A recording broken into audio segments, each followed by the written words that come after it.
We have adopted the federal government's official script, hook, line, and sinker. And the question is, why?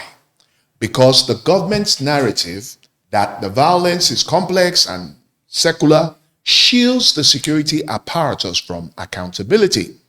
Now, if it's banditry, it's a crime problem. If it's targeted religious persecution, it's a war crime. And it demands an entirely different, far more robust and specific military response. By sticking to the vague terms, the media protects the state. We need to break that code of silence. We need to look at the evidence our media refuses to touch. So let's examine what happens when foreign investigators publish the evidence our local media ignores. We are going to focus on the claims of Jude Saul, the executive director of Truth Nigeria, and others who have documented specific instances of state failure.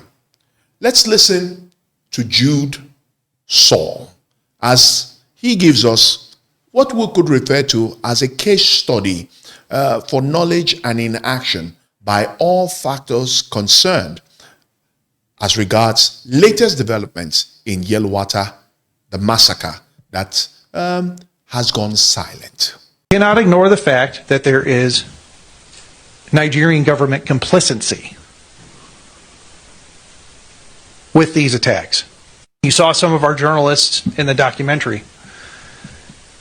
We wanted to be an organization that tells the truth about what's happening in Nigeria, hence truthnigeria.com. I want to just kind of let everybody know and help you understand how Nigerian news works. If a Nigerian government official does not call for a news conference, the event did not exist. So in order for the narrative to get to the mainstream media, get picked up by Al Jazeera, get picked up by CNN, everything else, it comes from a Nigerian government source. From the very beginning, they determine the narrative, the reporters regurgitate the government narrative. We decided to be a voice and try to help change that paradigm and created Truth Nigeria to document what is actually happening. How many of you guys know that there were 10 Christians killed in Kaduna just the other day? How many of you know that there were 30 Christians killed in Plateau just a week ago? How many of you know that besides the 280 Christians that were killed in Yelwata on June 13th, we are now about over 500 Christians that have been killed total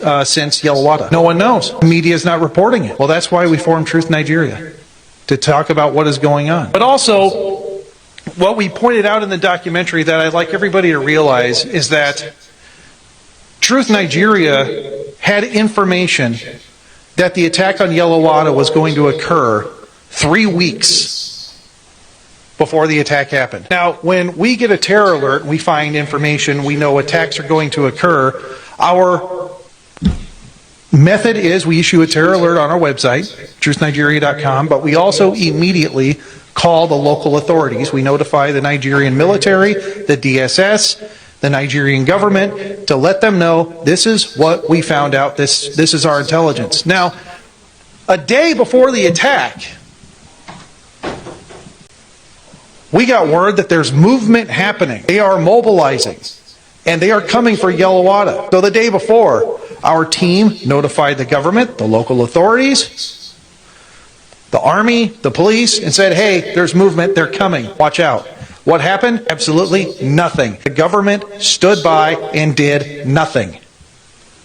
With advance warning, multiple times. In fact, there's a military fob with soldiers that was less than a kilometer away while the attacks were going on, shooting warning shots in the air, but did not engage the terrorists as people were being burned to death, hacked to death with machetes. And now, this first clip alleges that the military received an intelligence mail warning them hours, sometimes days before attacks happen.